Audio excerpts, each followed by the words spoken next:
Hi everyone and welcome back to Fusion 5 Answers.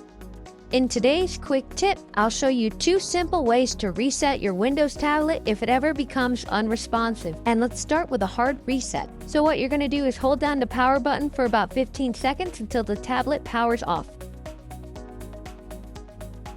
Wait a few seconds, then press the power button to turn it back on.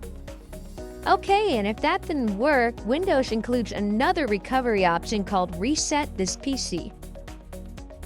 Alright, let's get started by going into our settings and selecting the System tab on your left. Scroll down to find Recovery and tap that to go to the next window.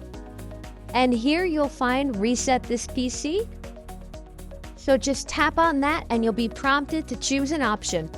Choose Keep My Files to reinstall Windows without deleting your personal files, or remove everything for a complete factory reset. Be sure to back up your data before choosing the second option. Thank you for watching Fusion 5 Answers.